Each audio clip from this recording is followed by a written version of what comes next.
Christophe, ministre des Solidarités, de l'Autonomie et de l'Égalité entre les femmes et les hommes.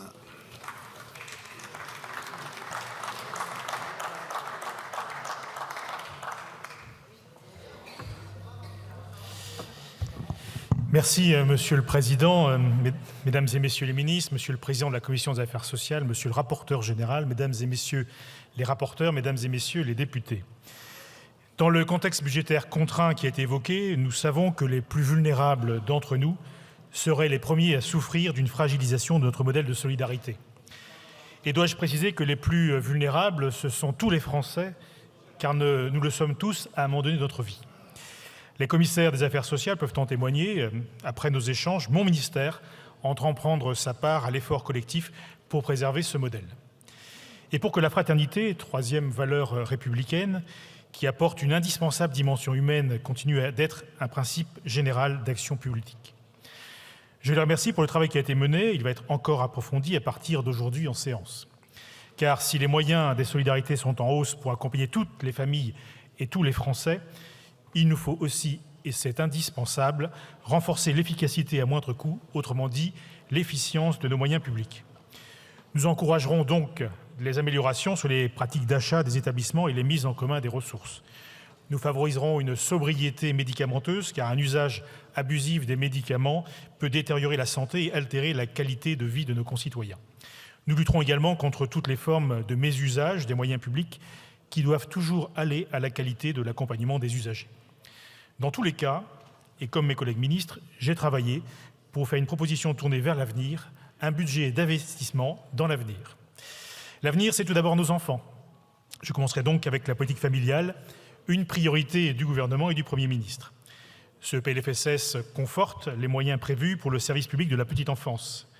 Ces services sont cruciaux et ils ont un impact considérable sur la vie des Français. Ils témoignent de notre regard vers l'avenir, ils témoignent de la considération que nous avons pour l'ensemble des professionnels de ce secteur et ils témoignent de notre mobilisation pour des parents sereins et de l'importance que nous portons à une sécurité au quotidien. Il est nécessaire d'agir de manière résolue et continue si l'on veut réduire les tensions sur l'offre d'accueil et la charge qui en découle pour les parents. Et nous devons aller plus loin dans le contrôle de la qualité de cette offre. Concrètement, nous renouvelons le défi de créer 35 000 places en établissement d'accueil du jeune enfant en finançant les investissements nécessaires à horizon 2027. Nous poursuivons aussi la revalorisation des professionnels. Ils sont essentiels à notre ambition pour la petite enfance. Dès cette année, le bonus attractivité commence son déploiement pour augmenter les salaires nets à hauteur de 150 € en moyenne en début de carrière. Le service public de la petite enfance bénéficiera à partir du 1er janvier 2025 d'un nouvel élan grâce aux compétences obligatoires conférées aux communes.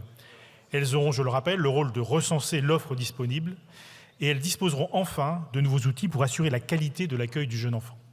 Car l'objectif de ce service public est aussi et surtout de renforcer la sécurité des jeunes enfants. Les lieux d'accueil sont les premiers lieux de la vie et ils doivent les protéger. Nous devons tourner la page des situations d'optimisation intolérables qui font souffrir nos enfants, les professionnels et créer une défiance des parents.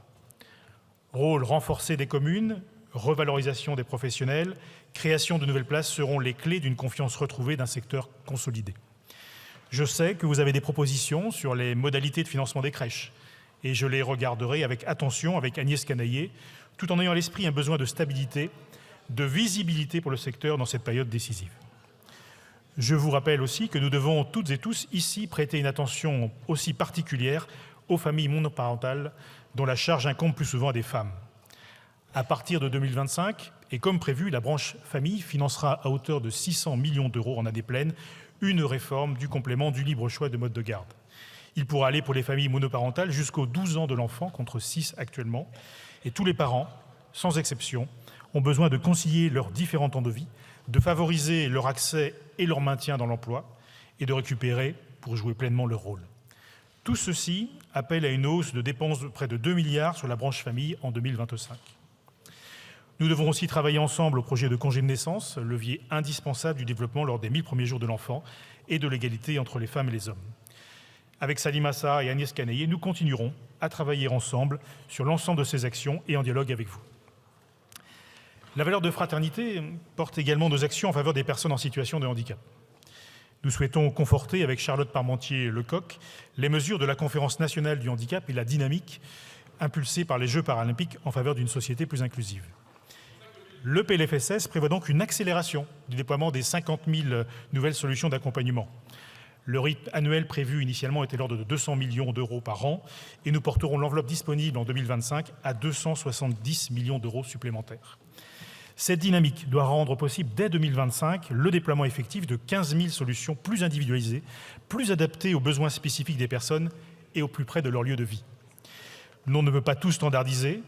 Nos politiques visent à faciliter le sur-mesure. Il s'agit des solutions qui pourront bénéficier, si besoin, en complément du fonds de transformation de l'offre de 250 millions d'euros annoncé par le comité interministériel du handicap et donc confirmé dans ce PLFSS.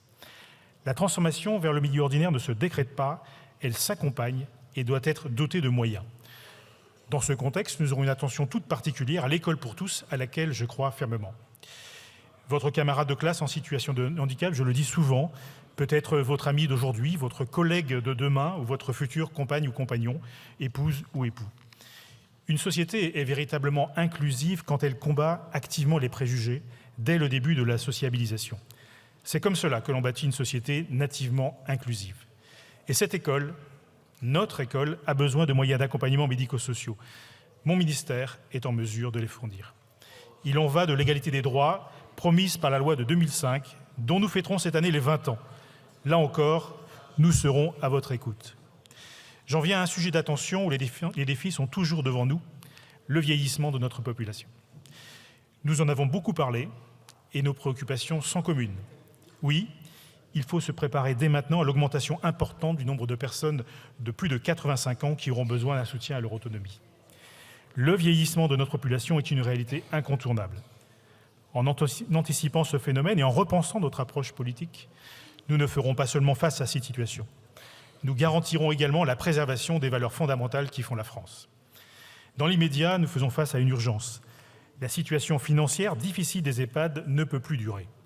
C'est dans l'intérêt des résidents, des professionnels, des familles et des valeurs sociales de notre pays. 90% des EHPAD de demain sont déjà là aujourd'hui et nous avons besoin d'eux. Leurs difficultés financières sont structurelles, comme l'ont démontré plusieurs rapports parlementaires. J'ai bien l'intention d'apporter avec vous des solutions pérennes et j'ai regardé avec attention les nombreux amendements déposés sur ce sujet. Nous pourrons faire quelques avancées complémentaires, en plus de tout ce qui est déjà prévu par ce PLFSS. Les EHPAD ne sont pas qu'un sujet financier. Ils doivent se transformer. Au-delà du bien vieillir, il faut en faire des lieux de bien vivre. Certains logent des étudiants, abritent des crèches conjointes, des services publics. Certains accueillent parfois même des lieux de convivialité pour tout un quartier. Des investissements immobiliers supplémentaires sont prévus dans le PLFSS. Évidemment, le financement des EHPAD doit également être simplifié. Ils ne sont pas uniquement financés, comme vous le savez, par la sécurité sociale et le renvoi de responsabilités entre les cofinanceurs, vous me l'accorderez, est délétère. En complément d'une mesure de loi bien vieillir, le PLFSS prévoit de financer de manière volontariste l'expérimentation du financement de l'entretien de l'autonomie en EHPAD, qui relève aujourd'hui des départements par la branche de la sécurité sociale du même nom. 23 départements candidats sont retenus et cette réforme représente un surcoût total d'environ 200 millions d'euros pour la sécurité sociale. Nous croyons tous au caractère structurant de cette expérimentation, au point que certains voudraient en réduire la durée. J'y suis très ouvert. Les moyens des EHPAD, tous départements confondus, augmenteront enfin à travers le recrutement d'environ 6 500 professionnels supplémentaires pour atteindre plus vite les 50 000 équivalents temps plein supplémentaires annoncés pour 2030. Ces évolutions aboutissent à une hausse des moyens dédiés aux personnes âgées d'environ 6% en 2025. À noter, et vous me l'accorderez, que c'est supérieur à celui de l'année dernière. Accompagner le vieillissement, c'est également soutenir nos aides à domicile. C'est grâce à elles que se réalise le souhait de beaucoup de Français de vieillir chez eux, que ce soit au domicile historique ou dans une résidence adaptée. En accord avec la loi Bien vieillir d'avril 2024, nous proposons dans ce PLFSS une nouvelle aide financière de 100 millions d'euros à destination des départements qui la dirigeront vers les aides à domicile afin de soutenir une partie de leurs dépenses en mobilité. Ces professionnels, souvent des femmes, financent encore leurs déplacements professionnels et c'est inacceptable. Sur les revalorisations salariales de la branche de l'action sanitaire, sociale et médico-sociale liée à l'accord salarial du 4 juin 2024, j'ai entendu les inquiétudes sur les financements. Je tiens à rappeler que cet accord est évidemment un progrès historique d'attractivité des métiers pour son effet sur les bas salaires, mais aussi parce qu'il engage les partenaires sociaux sur une convention collective unique que les pouvoirs publics soutiennent depuis des années. Les financements de la sécurité sociale nécessaires ont été délégués et ont fait l'objet jusqu'au dernier moment de chiffrages conjoints avec les partenaires sociaux. Il y a cependant des effets de bord sur d'autres types de structures pour lesquels aucun agrément n'a été apporté et nous y travaillons pour une compensation au cas par cas. Vous pouvez être certain de mon investissement sur ce sujet qui dépasse le périmètre de mon ministère et où il est important d'avancer méthodiquement. Je voudrais conclure enfin par un sujet que je porte depuis plusieurs années, celui des 11 millions d'aidants de personnes en situation de handicap ou âgées en perte d'autonomie. Je vous confirme que le PLFSS prévoit une augmentation des moyens pour le déploiement de nouvelles places de répit et je surveille avec attention le déploiement des 3 rechargeables congés du proche aidant pour chaque nouvelle personne aidée. Je souhaite par ailleurs donner un nouveau souffle à la stratégie aidant que les récents soubresauts démocratiques n'ont pas permis de porter autant que ce sujet le méritait. Je vous annonce qu'un comité de suivi sera donc bien proposé avant la fin de l'année. Mesdames et messieurs les députés, les différents ajouts à la trajectoire initiale de la branche autonomie pour 2024 aboutissent à une hausse de dépenses de 2,4 milliards d'euros en 2025 et font passer la branche en déficit dès l'année prochaine et pour les suivantes. J'assume ces investissements nécessaires. Pour autant, les moyens alloués à la branche en 2024 ne suffiront pas à garantir ce rythme de déploiement de l'offre sur le long terme. Il sera nécessaire de reprendre les travaux sur les recettes pour poursuivre l'adaptation de notre société au grand âge.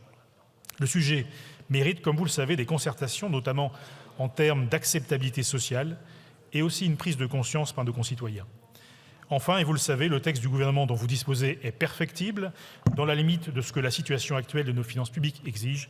Je vous remercie de votre concours. Merci, Monsieur le Ministre. La parole est à Monsieur Yannick Neuder.